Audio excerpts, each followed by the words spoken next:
Where did turkeys first come from? Turkeys are native to North America, so that means that they've always been here. As long as there have been turkeys, they have been here in North America. And they were first domesticated by Native Americans here in America. That means that the Native Americans were keeping the turkeys, kind of like how we keep dogs and cats and chickens and stuff. They domesticated turkeys and kept turkeys. The wild turkey was likely served at the first Thanksgiving in 1621 with Native Americans and the Pilgrims. There was one of the Pilgrims that took like diaries of everything that was going on, and he said that they went hunting for fowl before they had that first Thanksgiving dinner with the Native Americans. Benjamin Franklin thought that the national bird should have been the wild turkey instead of the bald eagle. Isn't that funny? A fun fact, Big Bird's costume is made of dyed turkey feathers that are dyed bright yellow. That's just a fun fact. So Big Bird is covered in turkey feathers. Over time, turkeys were bred from that picture that is on the screen there. They were bred from looking like that as wild turkeys into being better meat producers with white feathers. And so this picture that I'm about to show is actually what the turkey that we eat today looks like. That is what the turkeys we eat look like. And so they were bred to have, if you look on their chest, they're bred to have really big breast muscles so that when you carve your turkey, there's lots of meat on the chest of the bird. How are turkeys usually raised? So if you guys remember, probably like a month or two ago, we were kind of doing a theme of how animals are usually raised in what we call confinement farms or like conventional agriculture. And then we were going over how those same animals can be raised on pasture in a better system. So first we're going to cover conventional agriculture, how turkeys are raised. How are turkeys usually raised in conventional agriculture? They're raised very similarly to how chickens are raised in conventional agriculture, which means they are usually always inside. They never go outside. They're in buildings. And these buildings are really high tech with computer controlled ventilation and air control, automatic feeding and automatic watering. Baby birds are brought into the farm on trucks, and they spend several weeks on the farm, like a few months on the farm until they get nice and big. And when they're all grown up, they're loaded onto a truck again, and they go to a processing plant where they can get turned into all the turkey products that we like to eat. So next up, I actually have a video for us to show. You guys remember a couple weeks ago, Temple Grandin? Yes. Temple Grandin, who is very good with understanding animals, and she actually has autism, is going to give us a tour of a turkey farm. Temple Grandin, I'm professor of animal science at Colorado State University. This is a large barn full of turkeys ready for market, and we're going to be showing how they load the turkeys, and they're going to be herding them like cattle. They go up a conveyor and then show them going through the whole entire process.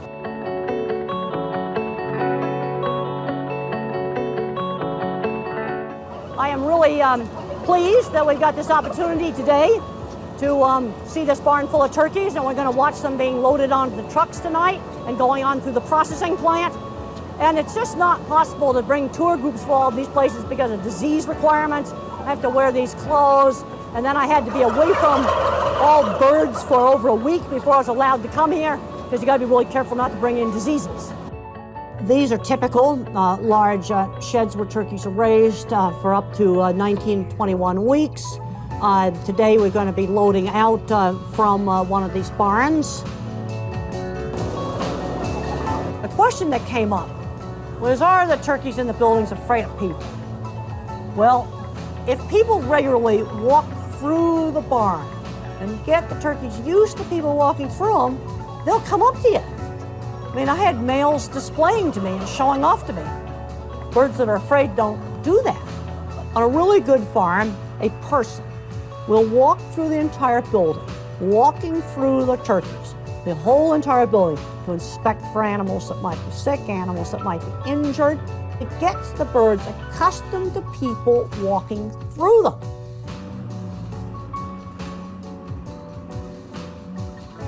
These sheds have curtains on the sides so they can be opened up in summertime to keep the building cool, close them up in the wintertime.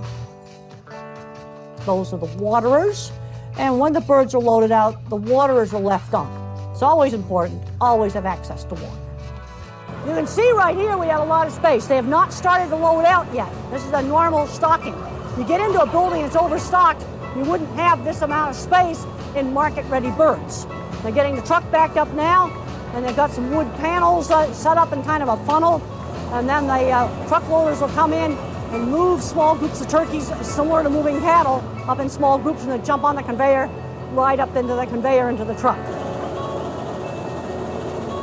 What they're doing here is bringing up groups of turkeys, and there's a conveyor in there, and the turkeys ride up the conveyor into the truck.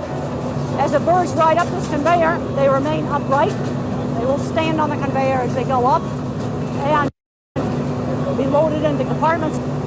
This whole entire conveyor can be raised up and down to load the different level compartments on the truck. One of the advantages of using a machine like this is it doesn't get tired. People get tired, and these birds are really, really heavy. Notice that there's an operator there, and he's controlling this, and then he's got to go back and shut the doors. But I want to emphasize, good equipment makes it easier to have good handling, but you also have to have management. They've got to make sure they operate this equipment correctly. The equipment we have now today is such a big advantage over what we used to have. This turkey conveyor is a really big improvement.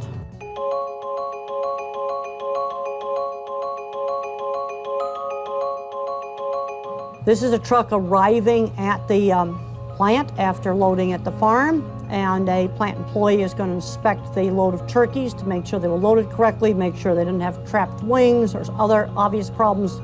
The next step is to weigh the truck with all the birds in it. And then after the birds are unloaded at the plant, the empty truck is weighed so they can get accurate weights. Another really important part of this is record keeping.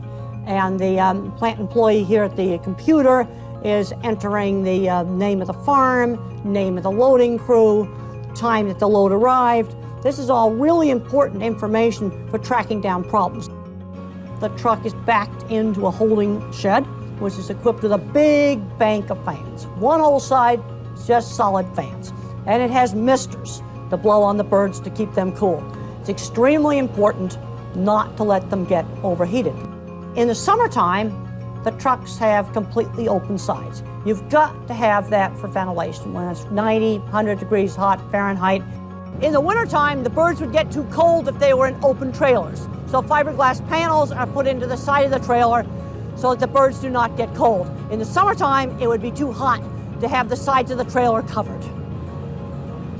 The trailer with the birds in it is pulled into the unloading bay, and there's a hydraulic lift, and the cage doors are open, and an employee moves the turkey into the conveyor that takes it down into the controlled atmosphere stunning.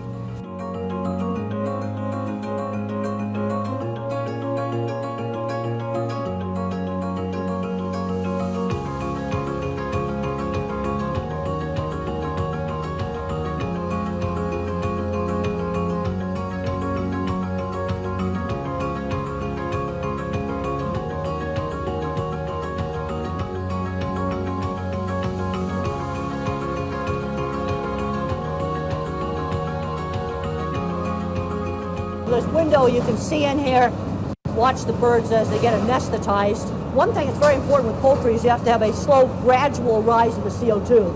In the pig plant, you very quickly put them into 90%. You can increase the CO2 levels faster than you can for chickens, but not as fast as pigs. And you have to get that just right to avoid flapping and escape movements trying to get out of the chamber.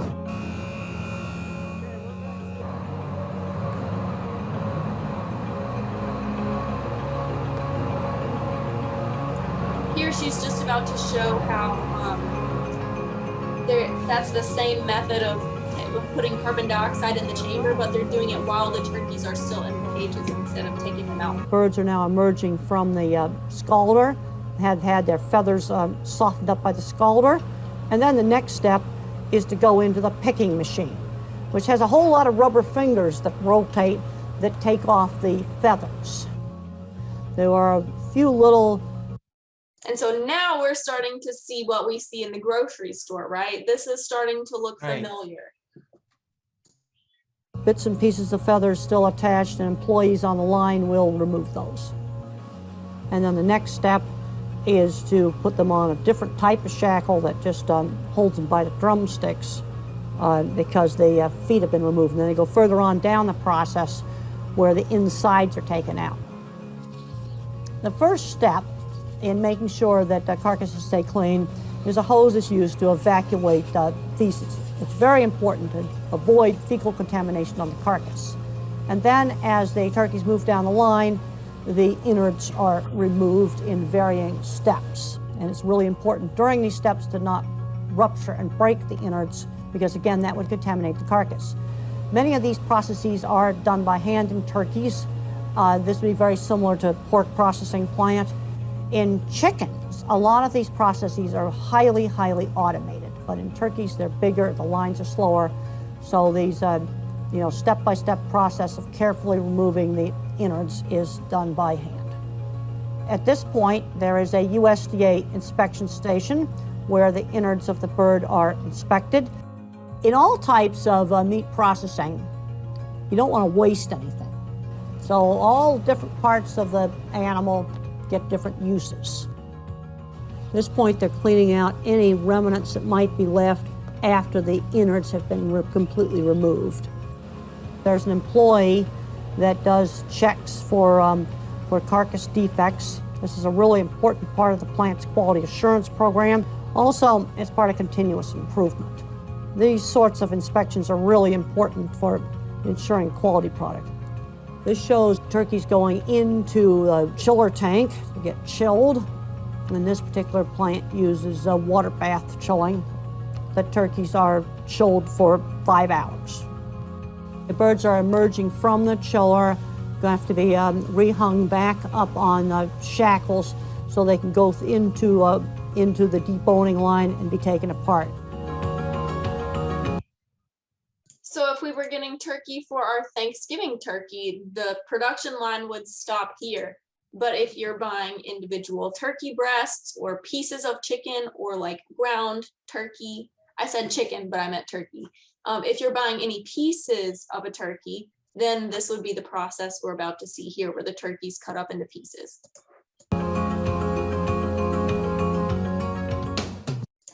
So that's all of that video that we're going to watch. So that is how turkeys are usually raised.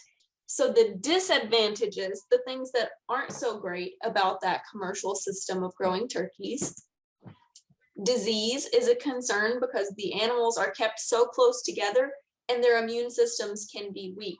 So if you'll remember in the video, Temple Grandin said before she came to visit that turkey farm, she had to stay away from all birds for a whole week.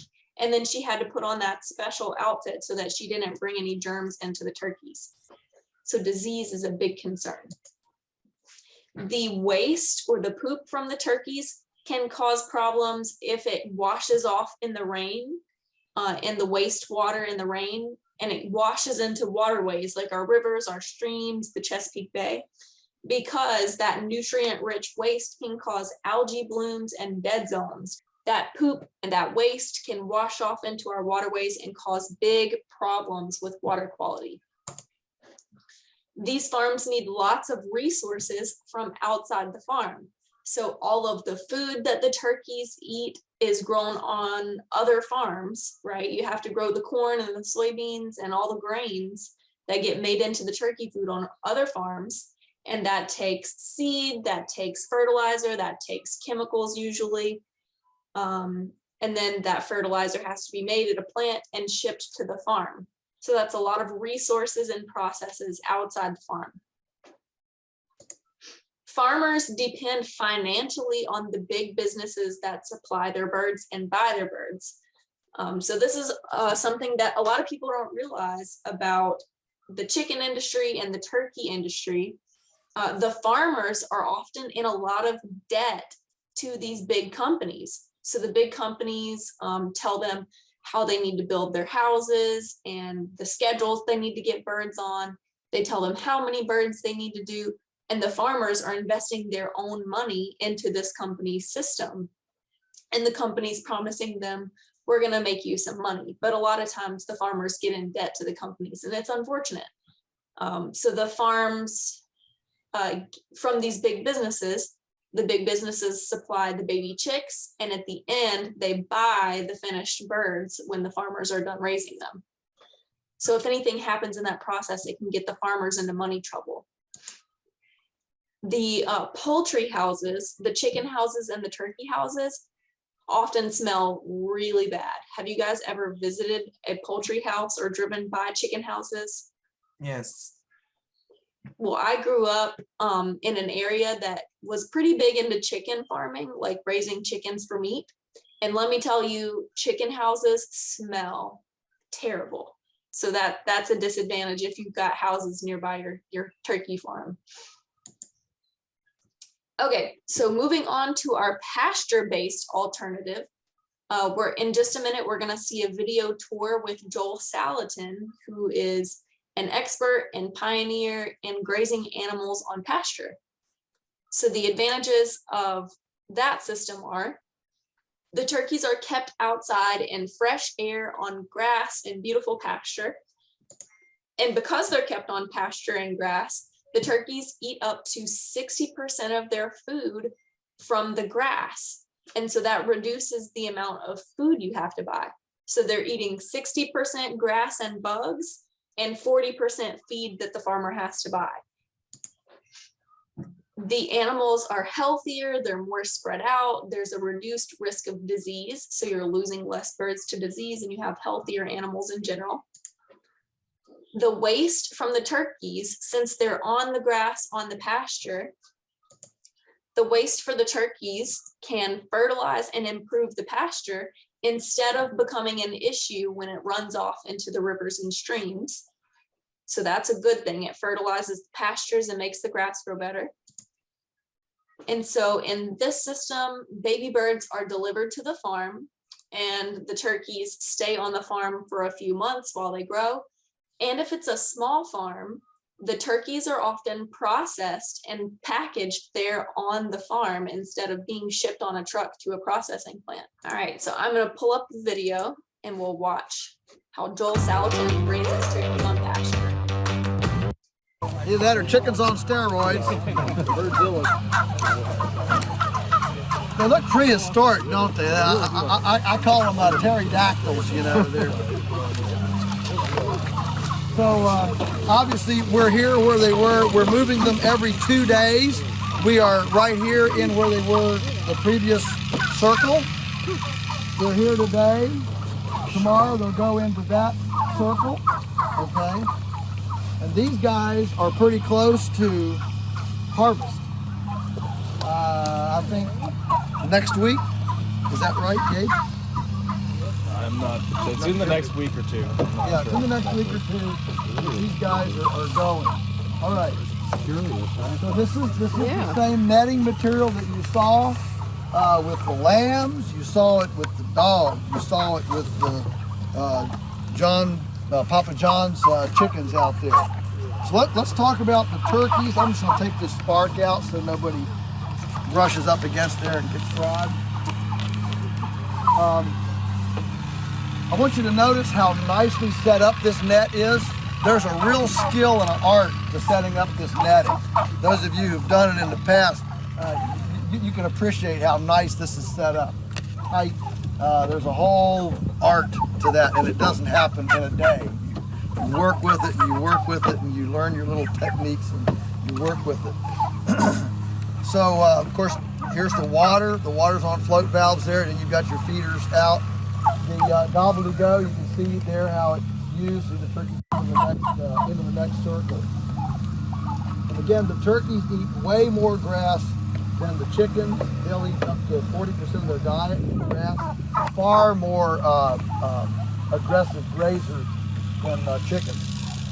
They're very different than chickens. They need about 28% protein to start. A chicken only needs 19 or 18. Real difference in the protein. You can either up the protein by top dressing with a little bit of roasted soybeans. You can add some fish emulsion. You can boil up some eggs and add some eggs to the protein. If you're friends with a slaughterhouse and you can get meat scraps that you can grind up, that's a real easy way to bolster the protein early on. You can grow mealy grubs, soldier fly larvae. I mean, there's a million different ways to up the protein for the little poults, but they do require a lot more protein. They also require more heat. Chicks 90 degrees, poults 95 degrees. Poults are much more fragile than chicks. The chicks, we just use the brooder and just, I told you what I did this morning. The turkeys, they thrive when you actually power wash and clean down the brooder between batches. What I think is, that in the industry, because chickens have been farm raised for about 40 years longer than turkeys, and I don't mean we haven't had domestic turkeys. What I mean is they haven't been aggressively, commercially raised much until literally, the early 1960s. Charles Wampler, right here in Harrisonburg, is supposedly the guy who launched the turkey industry. They started with, some wild turkey eggs he found out in the field. So the turkeys haven't acclimated to commercial production. They haven't acclimated to it like the chickens have. The chickens started way earlier. That's my opinion. And I think in another 50 years, the turkeys are going to be just as hardy as the chicks because they will have acclimated to this new kind of. I think there is adaptation that way. Okay, that kind of adaptation to new things. So they can't, and they need it warmer. They need higher protein, way more grit. These birds right now are eating about 30 pounds of rocks a day. This set of birds eating 30 pounds of rocks a day. It takes those rocks to be able to grind up all the grass they're eating. This is a lot harder to grind up than fermented feed. The feed that they get in their crop, the moist crop, of course, makes it ferment in there, and fermented grain gets real soft. Okay, whereas grass is more cellulose. There's a lot more stuff there to decompose. So there are about 300 turkeys here in this pen, and he said those 300 turkeys are eating 30 pounds of grit a day. And grit is just like crushed up rocks that helps them grind up their food in their stomachs. So these 300 turkeys are eating 30 pounds of rocks a day. I might have to skip us forward a little since this is a long video. Let's see what he's talking here. Netting, you look at that grasshopper through there. So here he's explaining that this netting that is keeping the turkeys in this pen, this is electrified netting. So there's a small electric shock that's running through this net every few seconds. And he's saying that the turkeys don't really get the concept of the net, and they'll just accept the shock to reach through and catch a grasshopper or a bug. So they don't really understand the concept of the electric fencing, but it keeps them in and it keeps the predators out. A sweet spot of introduction to the netting. If the turkeys are introduced too early, they're too small and they go through these holes. If they're introduced too late, they're too big and they just walk over it. Okay? So there's a sweet spot between about 6 and 8 weeks when they're just big enough to not go through the holes and small enough to not walk over it, where we introduce them to this. They never get the spark, but they do need to learn their world ends here. And so for them, it's just, well, that's the end of my world. That obstacle is just, that's the end of my world. And that's okay. Yeah. What breed are they, and how do you keep them from flying away? All right, well, these are regular industrial NASCAR race car double-breasted turkeys, which means they don't fly because they're so heavy. All right. Now that brings a discussion of heritage turkeys, which we talked, I think, a little bit about, didn't we, the other day? The heritage. Heritage turkeys would be more like the wild turkeys that we saw at the beginning of our class. So when he says heritage turkeys, that just means closer to the wild turkeys. That's a different breed than the white ones. Turkeys, okay. And the problem with control, one of the reasons we use these is because we can control them so easily. The problem with the heritage birds is they can fly. I don't want to raise an animal like that. I mean, that's high risk, okay? And so we have found that because these are so easy to control, we can actually keep them more hygienically clean, healthy, and they actually eat more grass and bugs than the heritage birds that are so hard to control. Everybody just leaves them in one place all the time. Yeah, and you can look at them and you can tell they're healthy. When people, there's been a lot of stuff written about, industrial poultry, that they can't walk and they all blah, blah, blah, blah. Listen, man, there's a whole lot. You have to really abuse something to take all that primal instinct away from an animal. I mean, they're still turkeys. And when they get to about 8 weeks, they become bulletproof. I mean, you just can't kill them with a stick. And we've had turkeys like this in 10 inches of snow. You come out and they're all just huddled up and they shake themselves off and come out of the snow and all these red heads, in the snow. It's quite something to see. So that's why they don't need an impermeable roof. When we go down to the feather net in a minute and the egg mobiles, all those roofs for the chickens are impermeable. Why? Because chickens don't do rain very well. They don't do moisture very well. These turkeys are so hardy, all they need is a little bit of sun protection, and man, they're as happy as can be.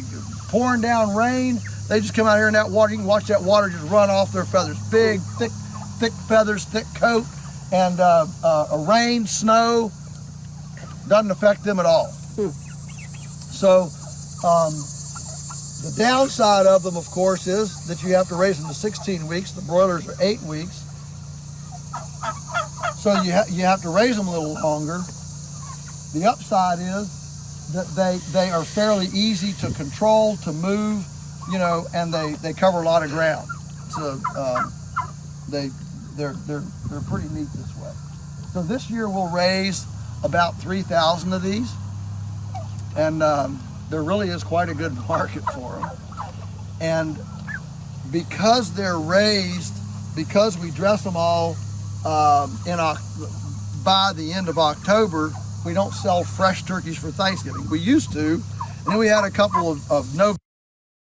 All right, here he just goes on to talk about how they sell frozen turkeys and how they introduce that to their customers and how it's better for the turkeys to not have to go through the cold weather of November. So if they process the turkeys in October and then freeze them, they have a healthier bird to serve at Thanksgiving. I'm just going to skip over that part where he's talking about freezing them.